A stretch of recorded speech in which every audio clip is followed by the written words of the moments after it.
আসসালামু আলাইকুম। এখন দেখবেন সংবাদ শিরোনাম। ইসরায়েল যুক্তরাষ্ট্রের যৌথ হামলায় ইরানে ব্যাপক ক্ষয়ক্ষতি, পার্শ্ববর্তী দেশগুলোয় মার্কিন স্থাপনা লক্ষ্য করে পাল্টা হামলা তেহরানের। মধ্যপ্রাচ্যের বিভিন্ন দেশের আকাশসীমা বন্ধ থাকায় ব্যাহত আন্তর্জাতিক বিমান চলাচল, শাহজালালে অনিশ্চয়তায় বাংলাদেশের প্রবাসী শ্রমিকরা।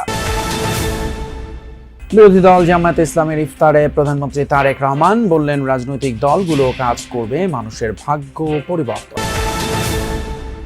রাজনৈতিক তর্ক বিতর্কের মাধ্যমে সংসদ হবে প্রাণবন্ত, এনসিপির বর্ষপূর্তির ইফতার আয়োজনে আসা স্বরাষ্ট্রমন্ত্রী। এতক্ষণ শুনছিলেন সংবাদ শিরোনাম, এবারে শুনবেন বিস্তারিত। 3 যুগের ইসলামী শাসনকে উৎখাতের লক্ষ্যে ইরান জুড়ে হামলা শুরু করেছে যুক্তরাষ্ট্র এবং ইসরায়েল। স্থানীয় সময় শনিবার সকালে বিমান এবং যুদ্ধজাহাজ থেকে ছোঁড়া হয় একের পর এক মিসাইল। সর্বোচ্চ ধর্মীয় নেতা আয়াতুল্লাহ খামেনি সহ দেশটির শীর্ষ নেতাদের অবস্থান ছিল টার্গেট। 2টি স্কুলে চালানো হামলায় প্রাণ গিয়েছে 87 জন শিক্ষার্থীর। রাতের মধ্যেই খামেনিকে উৎখাতের ঘোষণা দিয়েছেন মার্কিন প্রেসিডেন্ট ডোনাল্ড ট্রাম্প। একযোগে বিস্ফোরণ তেহরানের বেশ কয়েকটি স্থানে। শনিবার স্থানীয় সময় সকাল 10টা নাগাদ মুহুর্মুহু এই ক্ষেপণাস্ত্র হামলা চালিয়েছে ইসরায়েল ও যুক্তরাষ্ট্র। প্রথম দফায় অন্তত 30টি স্থান টার্গেট করে চালানো হয় হামলা। সর্বোচ্চ নেতা আয়াতুল্লাহ আলী খামেনি সহ সিনিয়র নেতারা ছিল হামলার লক্ষ্য। এরপর আরও কয়েক ধাপে হামলা হয়েছে অন্তত 5টি শহরে। দক্ষিণ ইরানের একটি গার্লস স্কুলে হয়েছে ভয়াবহ হামলা। এই অভিযানের নাম রোয়ারিং লায়ন দিয়েছে ইসরায়েল। খামেনি প্রশাসনের পতন না ঘটানো পর্যন্ত হামলা চালিয়ে যাওয়ার ঘোষণা দিয়েছেন প্রধানমন্ত্রী বেনিয়ামিন নেতানিয়াহু। ইসরায়েল ও যুক্তরাষ্ট্র একটি যৌথ অভিযান শুরু করেছে, যার নাম অপারেশন রোয়ারিং লায়ন। এই অভিযানের লক্ষ্য ইরানের আয়াতুল্লাহ শাসনের অবসান ঘটানো। সামনে যুক্তরাষ্ট্রের সাথে আমরা সন্ত্রাসী শাসন ব্যবস্থার উপর আরো কঠোরভাবে আঘাত করব। আমরা এমন পরিস্থিতি তৈরি করব যা সাহসী ইরানি জনগণকে এই খুনি শাসন ব্যবস্থার বোঝা থেকে মুক্তি দিতে সাহায্য করবে। এদিকে যুক্তরাষ্ট্র তাদের অভিযানের নাম দিয়েছে অপারেশন এপিক ফিউরি। ইরানের বিরুদ্ধে যুদ্ধ ঘোষণা করে আইআরজিসি সহ সব সশস্ত্র বাহিনীকে অস্ত্র সমর্পণের জন্য আজকের দিন পর্যন্ত সময় বেঁধে দিয়েছেন মার্কিন president Donald Trump. Islamic revolutionary গার্ডের সদস্যদের, সশস্ত্র বাহিনী এবং সব পুলিশ সদস্যদের উদ্দেশ্যে বলছি, আজ রাতেই আপনারা অস্ত্র সমর্পণ করুন, নয়তো নিশ্চিত মৃত্যুর মুখোমুখি হবেন। ইরানের জনগণকে বলছি, আজ রাতেই আপনারা স্বাধীনতা পাবেন। গত 2 মাস ধরেই ইরানের হামলার হুমকি দিয়ে আসছিল যুক্তরাষ্ট্র। এর মধ্যেই পারমাণবিক কর্মসূচি নিয়ে চুক্তির লক্ষ্যে মার্কিনীদের সাথে বৈঠকে রাজি হয় তেহরান। সেই কূটনৈতিক তৎপরতা চলাকালীনই চালানো হলো এই হামলা। এদিকে যুক্তরাষ্ট্র তাদের অভিযানের নাম দিয়েছে অপারেশন এপিক ফিউরি। ইরানের বিরুদ্ধে যুদ্ধ ঘোষণা করে আইআরজিসি সহ সব সশস্ত্র বাহিনীকে অস্ত্র সমর্পণের জন্য আজকের দিন পর্যন্ত সময় বেঁধে দিয়েছেন মার্কিন president Donald Trump. Islamic revolutionary গার্ডের সদস্যদের, সশস্ত্র বাহিনী এবং সব পুলিশ।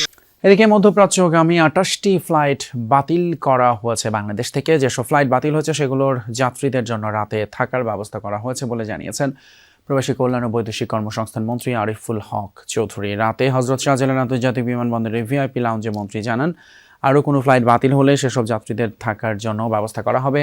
জানান 850 জন মানুষ থাকতে পারবে এমন ব্যবস্থা আছে সিভিল এভিয়েশন এবং প্রবাসী কল্যাণ মন্ত্রণালয়ের। প্রবাসীদের নিরাপদে সরিয়ে নিতে ইতিমধ্যে বিদেশে থাকা বাংলাদেশের মিশন এবং রাষ্ট্রদূতদের নির্দেশ দেওয়া হয়েছে। প্রয়োজনে যেভাবে প্রবাসীদের নিরাপত্তা দরকার সেভাবে তাদের দেশে নিয়ে আসা হবে। জানান, এখন পর্যন্ত বিদেশে 3 জন বাংলাদেশি আহত হয়েছেন, তাদের মধ্যে 1 জন হাসপাতালে এবং 2 জন প্রাথমিক চিকিৎসা নিয়ে চলে গিয়েছেন। সবকিছুই তদারকি করা হচ্ছে বলেও জানান মন্ত্রী। ভিতর থেকে আসছি, ভিতরে যায় জানতে পারলাম 1 সপ্তাহের জন্য সৌদির ফ্লাইট ও সব ফ্লাইট বন্ধ। বিভিন্ন জন বিভিন্ন জায়গা থেকে আসে, তো সেই ক্ষেত্রে আপনার মনে হচ্ছে ওনারা কি করবে। আমি এটা ওনাদেরকে প্রশ্ন করলাম, তো বলতে সেটা আমরা বলতে পারবো না, সেটা আপনারা এয়ারলাইন্স কর্তৃপক্ষ আর হচ্ছে যে আপনার ইয়েদের সাথে কথা বলে দেখেন। আমার বর্তমানে 3 দিন মেয়াদ আছে ভিসার। এখন 3 দিনের ভিতরে 24 ঘন্টার ভিতরে যদি ফ্লাইট চালু না করে, আমার 10 মিনিট আগে আমি যদি ঢুকতে পারি রিয়াদে, তাহলে আমার সমস্যা নাই। এখানে এয়ার যুদ্ধে যদি অন্য হাত থেকে যদি তারা এয়ারক্রাফট না ছাড়ে, তাহলে তো আমাদের কিছু করার নেই, আমরা অপেক্ষা করতে হবে। আমরা যোগাযোগ অব্যাহত আছে, আমাদের মিশনগুলোকেও বলে দেওয়া হয়েছে, আমাদের রাষ্ট্রদূতগুলোতে বলে দেওয়া হয়েছে, ওইখানে যদি কেউ প্রবাসে কেউ যাতে তারে সেফ জায়গায় নিয়ে আসা এবং আমাদের কাছে পৌঁছানো।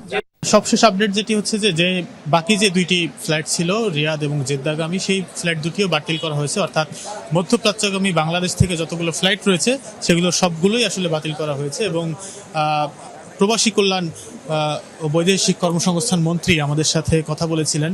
তিনি যেমনটি জানিয়েছেন যে এখন পর্যন্ত 850 জন যাত্রীর জন্য তারা থাকার ব্যবস্থা করেছেন এবং যতজন যাত্রী এই যেসব ফ্লাইটগুলো বাতিল হয়েছে সেই ফ্লাইটে যেসব যাত্রী তারা বাড়ি ফিরতে পারছেন না বা পারবেন না, তাদের থাকার জন্য কিন্তু তারা ব্যবস্থা করবেন এবং এখানে একটা হেল্প ডেস্ক রয়েছে, সেই হেল্প ডেস্কের মাধ্যমে তারা যে যাত্রীরা রয়েছেন তারা সরকারের যে থাকার ব্যবস্থা সেইখানে থাকতে পারবেন বলে জানিয়েছেন। এবং বারবারই বিমানবন্দরের ভেতরে এটি মাইকিং করা হয়েছে, এখনো হচ্ছে এবং মূলত বেশিরভাগ যাত্রী আসলে চলে গিয়েছেন। এই মুহূর্তে আসলে খুব বেশি গমনেচ্ছু যে যাত্রী তারা কিন্তু এখন আর বিমানবন্দরে নেই, বলা যায় চলেই গিয়েছে। এখানে যে যাত্রীরা রয়েছেন তারা মূলত অন্য অন্য জায়গা থেকে যেসব ফ্লাইট বাংলাদেশে আসার কথা, তাদের আত্মীয় স্বজন আসার কথা, তাদের অপেক্ষায় তারা এখানে দাঁড়িয়ে রয়েছেন। অর্থাৎ বলা যায় যে মধ্যপ্রাচ্যগামী যে যাত্রীরা তাদের অবস্থান কিন্তু এই মুহূর্তে আর বিমানবন্দরে নেই এবং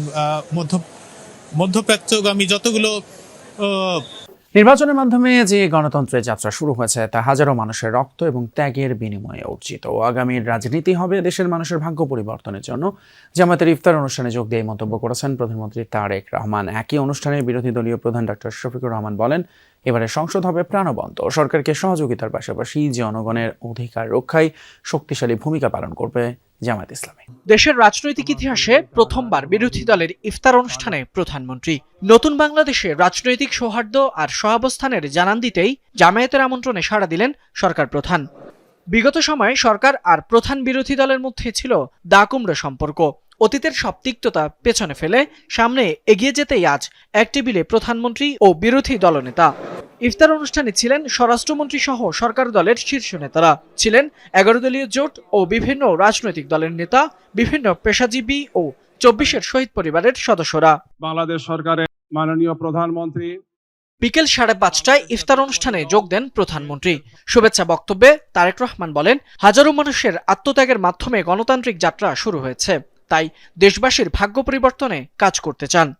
বাংলাদেশের মানুষ আজকে অনেক প্রত্যাশা নিয়ে, অনেক আকাঙ্ক্ষা নিয়ে, অনেক আশা নিয়ে আমাদের সকলের দিকে তাকিয়ে আছে, বিশেষ করে রাজনৈতিক দলগুলোর দিকে তাকিয়ে আছে। আজকে আমাদের এই ইফতার মাহফিলে আসুন আমরা আল্লাহর নামে শপথ গ্রহণ করি যে আমাদের আগামী দিনের কাজগুলো হবে এই দেশের মানুষের ভাগ্য পরিবর্তনের জন্য। অনুষ্ঠানে সভাপতির বক্তব্য দেন বিরোধী দলীয় নেতা ডাক্তার শফিকুর রহমান। এবারের সংসদ কারো চরিত্র হননের কেন্দ্রবিন্দু হবে না জানিয়ে ডাক্তার শফিকুর রহমান বলেন, পার্লামেন্ট হবে প্রাণবন্ত। আমরা গতানুগতিক কোনো বিরোধী দল হিসাবে এই সংসদে ফাংশন করতে চাই না।